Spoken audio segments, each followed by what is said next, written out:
नमस्कार, मैं निशु चंद्रा आप सबका स्वागत करती हूं एक योग न्यूज़ पर। आज हम आ चुके हैं चंडीगढ़ के CPDO में, यानी सेंट्रल पोल्ट्री डेवलपमेंट ऑर्गेनाइजेशन में, और हमारे साथ यहाँ जुड़ चुके हैं डॉक्टर प्रियांक। यहाँ पर ये फार्म मैनेजर हैं और फार्म मैनेजमेंट करते हैं। तो हम यहाँ जानेंगे इनसे कि ये किस तरह का काम करते हैं। सबसे पहले हम उनका इंट्रोडक्शन लेंगे। नमस्कार डॉक्टर प्रियांक। नमस्कार। सर, आप हमारे दर्शकों को अपने बारे में थोड़ा विस्तार में बताएंगे। मैं जैसे कि मेरा बैकग्राउंड है veterinary sciences, master degree in veterinary sciences. मुझे यहाँ पे 4 साल 2 महीने हुए हैं। इससे पहले मैं प्राइवेट में भी काम किया है। तो यहाँ पे हम एज अ फार्म प्रबंधक काम कर रहा हूँ, जिसमें हम मुर्गी की दाना पानी, हेल्थ सुपरविज़न एंड बाकी फीड सारी मैनेजमेंट हम यहाँ पे सुपरवाइज़ करते हैं। जिसके तहत हम अभी जैसे कि हम 11 स्टेट्स को भी यहाँ पे नॉर्थ की डील कर रहे हैं, क्योंकि हमारा जो ये विभाग है ये नॉर्थ इंडिया का स्टेशन है। 4 CPDO हैं, जिसमें से कि एक चंडीगढ़ यहाँ पर है, जिसमें हम UT 4 UT और 7 स्टेट्स को डील करते हैं। और ये स्टेट्स में जो विभाग होता है, पशु चिकित्सक विभाग, एनिमल हस्बेंड्री डिपार्टमेंट जिसको कहते हैं, उसमें हम हैचिंग अंडा और चूजा वितरण के लिए यहाँ से उपलब्ध कराया जाता है।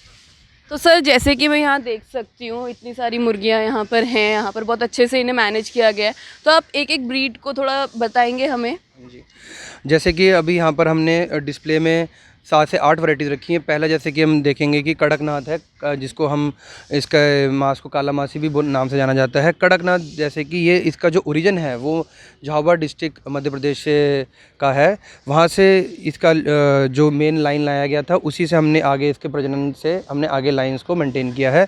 कड़कनाथ इसका जो मेन फ़र्क जो है बाकी मुर्गियों से, इसमें प्रोटीन हाई प्रोटीन रहता है।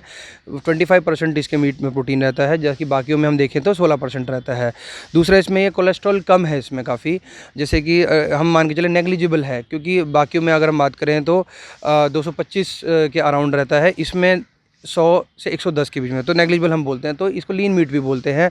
और जैसे स्पोर्ट्स पर्सन है या जो जिम लोग जाते हैं, उसके लिए बेस्ट इसका देखा गया है कि सेवन करें तो अच्छा प्रोटीन डाइट मिलता है। दूसरा, इसका अंडा जो होता है ये अंडे में थोड़ा कम रहता है, क्योंकि ये एक तरह से जंगल में पाया जाता था। तो इसको डोमेस्टिकेट करके इसको हमने अब डीप लिटर सिस्टम में रखा, तो 90 अंडा साल का एक मुर्गी देती है। वज़न में हम बात करें तो इसकी मुर्गी 1300 ग्राम तक जाती है, और जो मुर्गा है वो 1.5 किलो तक का होता है। और पूरा ही जैसे आप इसमें देख सकते हैं, इसका जो रंग रूप है पूरा ब्लैक रहता है। इसका जो कॉम्वेटल है, हूफ्स हैं, इसकी इवन स्किन जो है वो भी ब्लैक रहती है, क्योंकि इसमें मेलानिन पिगमेंट की फॉर्मेशन ज़्यादा रहती है। मेलानिन पिगमेंट जो कि अगर सनलाइट ज़्यादा पड़ती है तो वो मेलानिन पिगमेंट टूट जाता है, तो वो ब्लैकिश कलर देता है। तो क्योंकि इसका ओरिजिन बिल्कुल ट्रॉपिकल एरिया से है, तो इसलिए इसका रंग ब्लैक हो जाता है स्किन का। नेक्स्ट, जैसे ये तो हमने असील क्रॉस रखा हुआ, प्योर असील नहीं है, असील क्रॉस है ये। तो ये भी हम नेटिव, जैसे कड़कनाथ है, ऐसे ये इंडिया की नेटिव ब्रीड्स हैं जो कि इंडिया में पाई जाती हैं और कहीं नहीं पाई जाती। इसको हम बाकी 2 वैरायटी से क्रॉस कर सकते हैं हाइब्रिड लेने के लिए। तो ये भी जैसे हैदराबाद की मतलब ओरिजिन से है।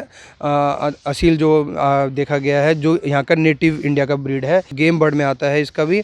और फाइटर बर्ड जिसको कहते हैं, इसकी रोबस्ट लुक होती है, मतलब इसका जो चेस्ट है लॉन्ग नेक रहेगी, लंबी छाती, इसके जो पंजे हैं वो लॉन्ग लेग शैंक एरिया रहेगा, और हल्का वजन में रहता है। और इसको एज आ लोग बैकयार्ड में भी रख सकते हैं। बैकयार्ड के लिए बहुत बेस्ट वैरायटी है देसी उसके लिए, क्योंकि हार्डी बर्ड है। कड़कनाथ और असील, इनको कोई बीमारी जैसे जल्दी से नहीं लगती है, तो उसके लिए बेस्ट है आंगन में रखने के लिए। जैसे हम फाइटर बर्ड भी कह सकते हैं। ये वाइट लेगोन है, जैसे कि आप बाहर देखते हैं, हमने ऐसा कंट्रोल के रखा हुआ है यहाँ पर। जैसे कि ये आप बाहर हम देखते हैं, जो मुर्गी का वाइट अंडा होता है वाइट लेगोन का होता है। इसका जो कान का जो पिन्ना है वो वाइट रंग का है। इसका भी ये लेयर वैरायटी है। 320 अंडा साल का ये एवरेज देती है मुर्गी हल्की रहेगी, इसमें 1800 ग्राम तक मुर्गी रहेगी, और मुर्गा इसका 2.5 से 3 किलो तक का रहेगा। तो वाइट लेगोन का ये वैरायटी है। ये थोड़ा सेंसिटिव रहता है बाकियों से, कुछ प्रॉब्लम आती है तो इसको थोड़ा पहले पता लग जाता है इसमें प्रॉब्लम का, डिजीज़ का। अगली वैरायटी जैसे है, ये आप देख रहे हैं, इसमें ब्राउन वैरायटी RIR, जिसको हम चाप ब्राउन बोल देते हैं। यहाँ पे लेमैन के लिए, फार्मर के लिए हमने सिंपल भाषा में चाप ब्रो और चाप ब्राउन रखा हुआ है। चाप ब्राउन मतलब लेयर वैरायटी। इसमें रॉड आइलैंड रेड रखते हैं हम यहाँ पर। इसमें मुर्गी वही जैसे बताया कि अंडा साल का 220 से 240 रहेगा प्रैक्टिकली डीप लीटर में, और मुर्गी जो है इसकी वही 1800 ग्राम से 2 किलो तक जाएगी, और मुर्गा जो है वो 2.5 से 3 किलो का। क्रॉसिंग के लिए हमारे जैसे यहाँ पर फर्टिलाइजेशन के लिए हम 10% मेल रखते हैं। नेचुरल मीटिंग में रहता है हमारे यहाँ पे सिस्टम, तो हम नेचुरल मीटिंग फॉलो करते हैं यहाँ पे डीप लिटर सिस्टम में। अगली वैरायटी देखेंगे, फॉन कलर्ड है, थोड़ा ब्राउन, ज़्यादा डार्क ब्राउन नहीं है। जैसे कि आरएन में मैंने बताया था वो चॉकलेट ब्राउन था, ये फॉन कलर होता है, थोड़ा रेड कॉर्निश। इसका हम मेल लाइन यूज़ करते हैं क्रॉस करने के लिए, इस क्रॉस करने के लिए प्लाईमाउथ रॉक से। तो जो हम बोलते हैं चाब्रो वैरायटी, तो वो चाब्रो जो हम देते हैं उसमें हम रेड कॉर्निश का मेल और बाकियों की फ़ीमेल लाइन लेते हैं, जिसमें कि वाइट प्लाईमाउथ है, ब्लैक प्लाईमाउथ है और बार्ड प्लाईमाउथ रॉक है, इनकी फीमेल और इसका मुर्गा रेड कॉर्निश यूज़ करते हैं। इसका भी अगर हम देखें तो जो है ये ड्यूल पर्पस वैरायटी हैं सारी। इसका अंडा जो आएगा वो 150 से 60 अंडा रहेगा, और मीट पर्पस के लिए भी इसको अगर हम खुली फीड दें तो इसका FCR रेशो भी ठीक आता है, 2.4 के अराउंड FCR रेशो रहता है। जो इसमें मुर्गी है वो जाएगी 2.2 kg की, और मुर्गा जो जाएगा वो 3.8 to 4 kg का। अब यहाँ से जो आप वैरायटी देखेंगे आगे, तीनों वैरायटी ही प्लाईमाउथ रॉक्स है, अमेरिकन प्लाईमाउथ रॉक। इनको हम क्रॉस कर सकते हैं अपनी देसी वैरायटी के साथ। जब हम क्रॉस करते हैं तो इसको हम लो इनपुट टेक्नोलॉजी बर्ड्स भी बोलते हैं, LIT बर्ड्स। हार्डी बर्ड रहेगा, बीमारी जल्दी से नहीं लगेगी और आंगन में पालने के लिए बेस्ट है, जिसको हम बैकेट पोल्ट्री भी बोलते हैं। इसमें एक पहली वैरायटी आ गई white Plymouth rock. White Plymouth rock का फ़र्क देखा आपने वाइट लेगऑन में, इसका जो पिन्ना है ईयर का, ये आपका रेड रहेगा। तो लेकिन जो इनके कलर, अंडे का कलर है सभी का ब्राउन कलर में रहेगा, किसी का डार्क ब्राउन, किसी का लाइट ब्राउन। मतलब अगर हम बात करें कि इनके जो बाहर के रंग है मुर्गी का, उससे हमारा अंडे का रंग का वो फ़र्क नहीं, वो नहीं है। और मुर्गी अंडा जो है वो ब्राउन ही है, सफ़ेद मुर्गी है बट अंडा ब्राउन है, तो देसी मुर्गी ही इसको कह सकते हैं। इसको क्रॉस कराएंगे तो देसी मुर्गी। वाइट लेगॉन वाइट एग है, इसका आपका ब्राउन मिलेगा। ब्लैक प्लाईमाउथ रॉक है, ब्लैक प्लाईमाउथ रॉक में भी जैसे कि बताया मैंने आपको, ये चाब्रो वैरायटी में आएगा। वजन गेन, जैसे अगर लोग जो फ्लैश के लिए, मीट के लिए पालना चाहते हैं, उसमें अगर इसको हम अच्छी फीड दें तो इसका वजन गेन हो जाता है। ये अराउंड, इसका भी रेशो FCR रेशो 2.3 to 2.4 रहता है।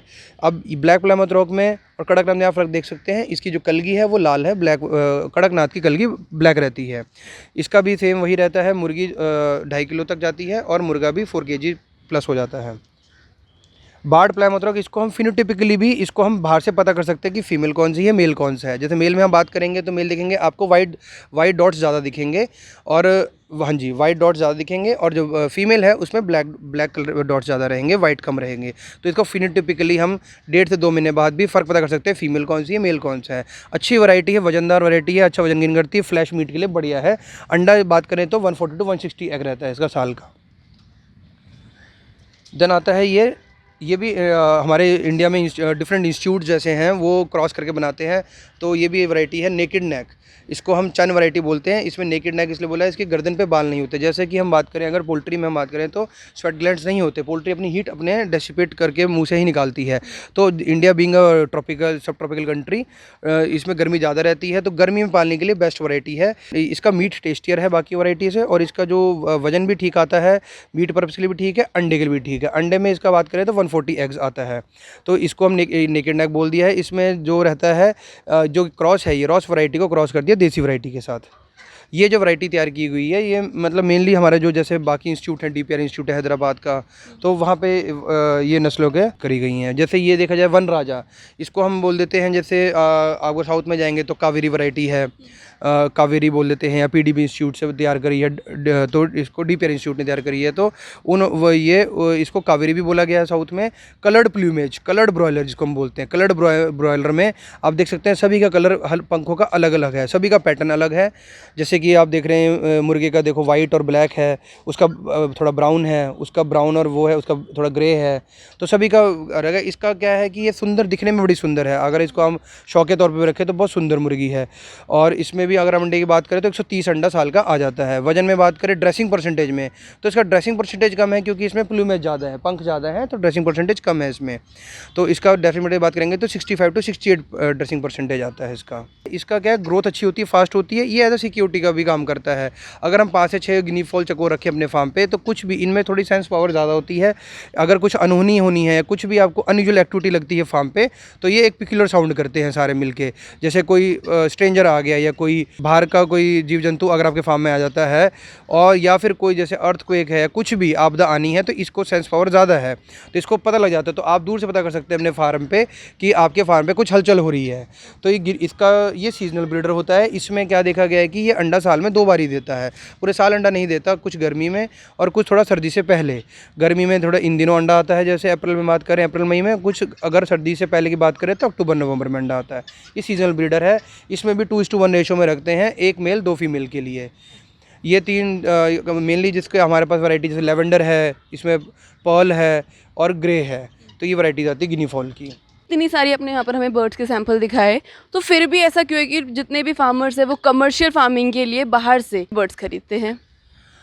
इसमें ऐसा है कि जैसे हम कमर्शियल वैराइटीज़ की बात करें, जो बाहर की वैराइटीज़ होती हैं वो थोड़ा सेंसिटिव ज़्यादा होती हैं, उनको एनवायरमेंटल कंट्रोल शेड्स चाहिए होते हैं, जो कि अगर हम कंपेयर करें, बर्ड सारे ही अच्छे होते हैं। हमारा जो बर्ड है वो थोड़ा लो इनपुट टेक्नोलॉजी है, जो कि अगर हम एक आंगन में भी रखेंगे, अगर एक 20 या 50 मुर्गी कोई फार्मर रखता है तो अपने घर का न्यूट्रिशन पूरा कर सकते हैं, क्योंकि इसको एक तो बीमारी जल्दी से नहीं लगेगी, क्योंकि ये हार्डी बर्ड है, देसी क्रॉस बर्ड है। थोड़ा इसमें ये रहता है कि थोड़ा इनकी ग्रोथ स्लो हालांकि होती है, क्योंकि इसमें हम किचन वेस्ट जैसे कि कोई घर का दाना या अनाज जो भी है आपके घर में अवेलेबल है उस पे पल जाता है। ये कीड़े मकोड़े खा के भी, जैसे अपना नेचुरल फीडिंग से भी, ग्रीन फॉडर से भी पल सकता है। तो जब हम बात करेंगे कि ग्रीन फॉडर से तो उसमें ग्रोथ का थोड़ा फ़र्क तो पड़ेगा, लेकिन जो बाहर हम कमर्शियल की बात करते हैं, अगर उसको हम वो उनका थोड़ा FCR ज़्यादा रहता है, तो इसलिए अगर फार्मर जल्दी अपना चाहता है कि या उसका महीने 2 महीने में आउटपुट आए, तो वो वैराइटीज़ को प्रेफर कर लेता है। जबकि वैरायटी दोनों ही बढ़िया है, हम ये नहीं कहेंगे कि बाहर की अच्छी नहीं है, वो अपने आप में उसकी कुछ खूबियाँ हैं, इसकी कुछ अपनी खूबियाँ हैं। तो उसमें ये रहता है कि थोड़ा वो उसमें आपका सेंसिटिव ज़्यादा होता है, वो उसमें ज़्यादा उसको ध्यान से में मैनेजमेंट रखनी पड़ती है, क्योंकि वो वैराइटीज़ जो हैं वो तैयार की गई हैं फॉरेन, वो एक्जोटिक वैराइटीज़ हैं, वो उस वातावरण के हिसाब से हैं जो कि इंडिया में ज़्यादा प्रिवेल नहीं करता। जैसे कि 45 डिग्री टेम्परेचर है, तो उनको अगर आप बाहर 45 डिग्री में रखेंगे तो उनमें प्रॉब्लम आ जाएगी। हमारा बर्ड जो है कि अगर वो थोड़ा आंगन में भी रहेगा 40-45 डिग्री में, तो वो उसको टेम्परेचर को भी झेल जाएगा उस चीज़ को। तो सर एक और चीज़ जो मैं पूछना चाहूँगी कि जैसे आप यहाँ फार्म मैनेजमेंट करते हैं, तो थोड़े से फार्म मैनेजमेंट के टिप्स हमारे व्यूवर्स को आप देना चाहेंगे? फार्म में देखो मेनली इसमें मैनेजमेंट में पोल्ट्री में हम बात करें तो मेनली देखो बातें ये आती हैं कि एक तो फीड का बड़ा इंपॉर्टेंट रोल रहता है, 70% खर्चा हमारा फीड पे रहता है। तो अगर हम चाहेंगे कि हम यही सजेस्ट करते हैं कि जो कोई भी फार्मर मुर्गी पालन कर रहा है वो अपने लोकल अवेलेबल एरिया में, जो उसके खेत में, अपने वो खेत में लूसन, बरसीम, हरा पत्ता जैसे कि मोरिंगा है, ये सब लगा के उसका फीड कॉस्ट कम कर सकता है, बजाय वो एक्जोटिक फीड इंग्रेडिएंट पे डिपेंड होके। जैसे कि अगर हम देखें कि आज के टाइम में हम देख ही रहे हैं दाम इतने बढ़ रहे हैं अनाज के, तो हम वो मुर्गी का पालन उस ढंग से करें कि ऐसी मुर्गी रखें जो हमारे एरिया के हिसाब से उस वातावरण में पल जाए आसानी से और कम खर्चे पल जाए।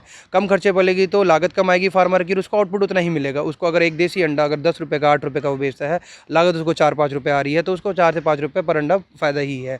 तो इसमें एक तो ये मेन बात होगी। दूसरा इसमें होता है कि बायोसिक्योरिटी बड़ा इंपॉर्टेंट रोल हो जाता है, कि अगर हम जो भी फार्म किसान करता है तो उसमें वो ध्यान रखे कि उसके आस पड़ोस में जो से फार्म खुले हुए हैं वहाँ से इन्फेक्शन आने के चांसेस कम रहें। उसके लिए वो प्रॉपर चूना रखे, डिसइंफेक्टेंट बाथ रखे, लाइम बाथ रहे, स्प्रे रेगुलर रहे, क्योंकि उसमें है अगर बाहर से कोई इन्फेक्शन आ जाती है, जैसे डेडलीस्ट वायरस की है कुछ भी है, तो संभालना मुश्किल हो जाता है।